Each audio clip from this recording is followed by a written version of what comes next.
Faz uma semana que Presente de Amor começou nas noites do SBT e eu duvido que você não esteja absolutamente cativado pela menina Valentina.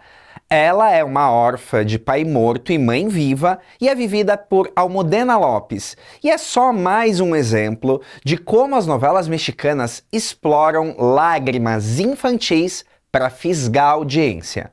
Muitas vezes chegam até a exagerar e as crianças acabam sofrendo até mais que os adultos do enredo. Quer relembrar as histórias infantis que mais arrancaram soluços do público? Vem comigo no Almanaque Latino de hoje.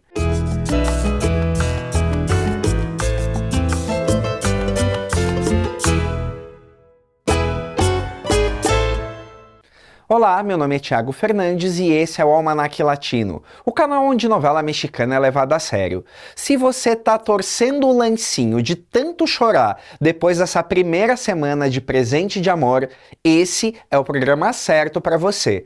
Então que tal me dar aquela forcinha e já deixar seu like, seu comentário e a sua inscrição no canal. Quando você clica no sininho, o YouTube te ajuda a lembrar cada vez que um novo conteúdo surge por aqui. Uma maneira simples e gratuita de fazer a nossa comunidade alcançar mais e mais apaixonados por novelas mexicanas. Não deu uma semana da estreia de Presente de Amor nas noites do SBT e parece que a Valentina já sofreu por uma novela inteira. Quem interpreta a personagem é a atriz Almudena Lopes e ela só alimenta uma percepção que eu tenho desde sempre. A Televisa tem o dom de encontrar atores infantis perfeitos para os papéis de crianças em sofrimento. E o mais legal é que o intérprete nem precisa ser o melhor do mundo, até porque está no início do início de uma carreira. Mas na largada a gente já diz, olha como o fulaninho sabe chorar. É sinal que a seleção foi certeira. Apresentada quase no final do primeiro capítulo de Presente de Amor, a Valentina já disse a que veio só com o olhar acuado de uma criança desamparada.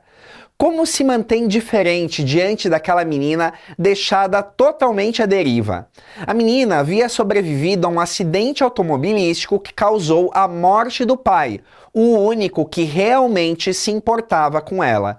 Tanto que, numa manobra do destino, deixou a Valentina aos cuidados da Isabela, a protagonista da história, interpretada pela Alejandra Robles Gil.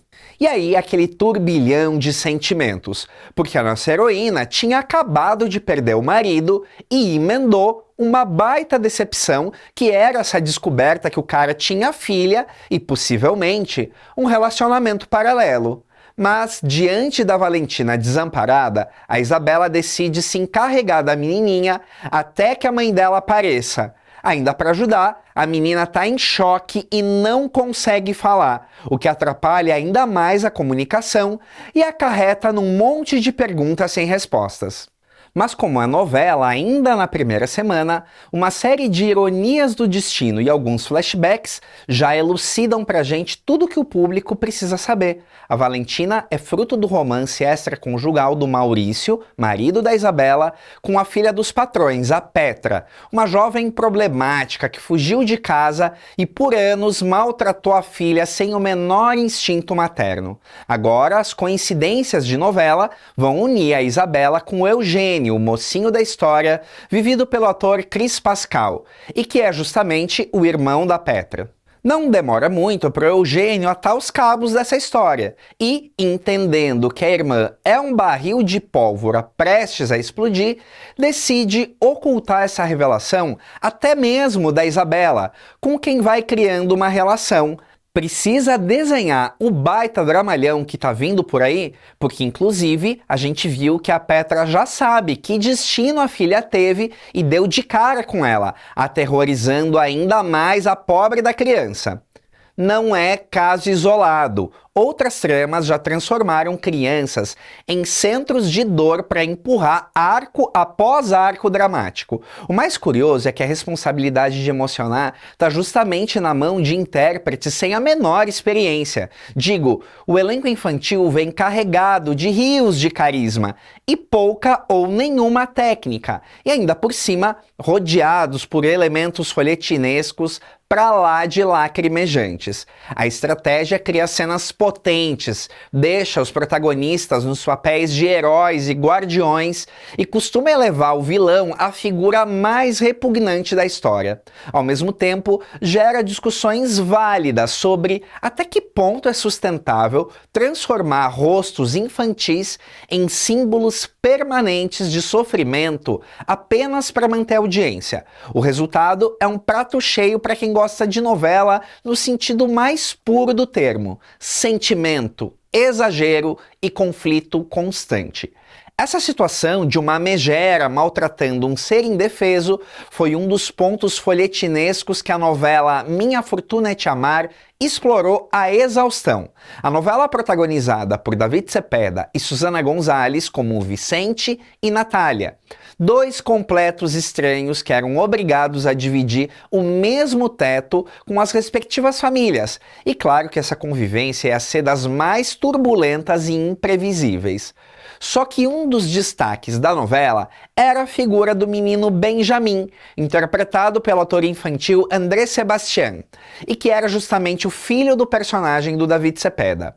O menino, assim como a Valentina de Presente de Amor, também ficou mudo por conta de um episódio traumático. Ele testemunhou a morte da própria mãe durante um assalto à mão armada dentro de uma agência bancária.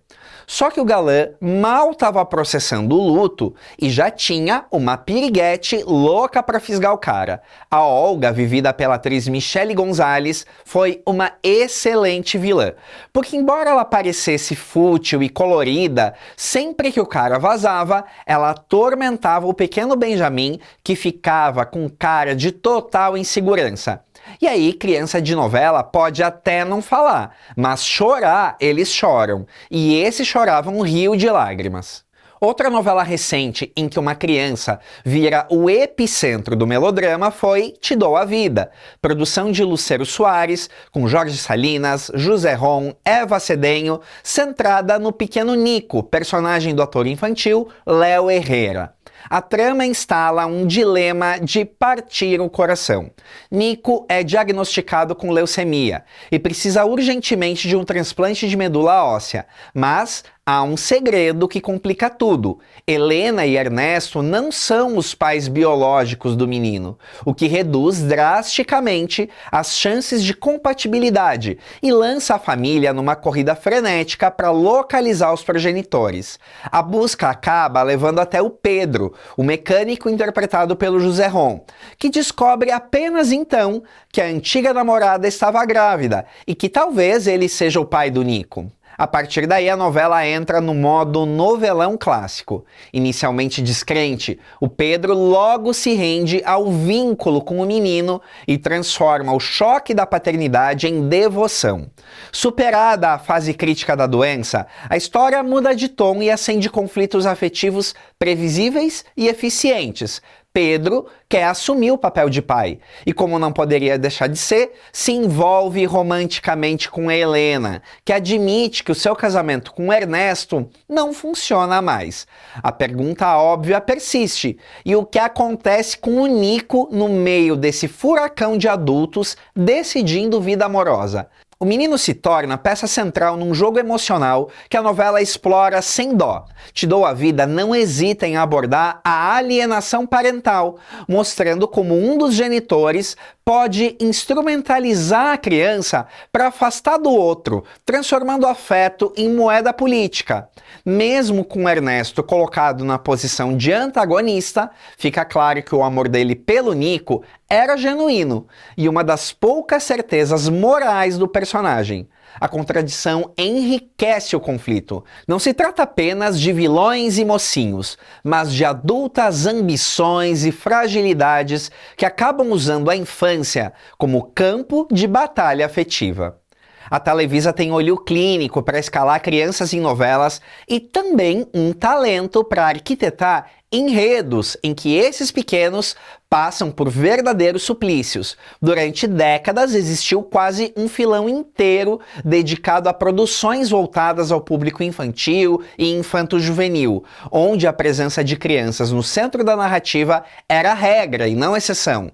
A diferença entre títulos como Presente de Amor e aquelas novelas infantis é que as primeiras são histórias essencialmente adultas que usam o sofrimento infantil como motor dramático, enquanto as novelas infantis, apesar de mais leves e alegres, também não resistiam a exageros, quando o roteiro pedia choro e sofrência.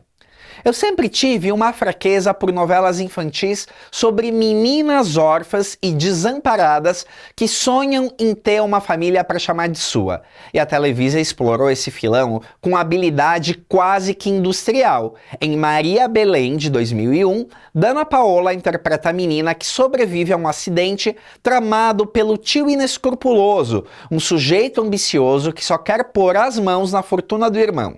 Só que ele não contava que a Maria Belém sobrevivesse ao plano maquiavélico.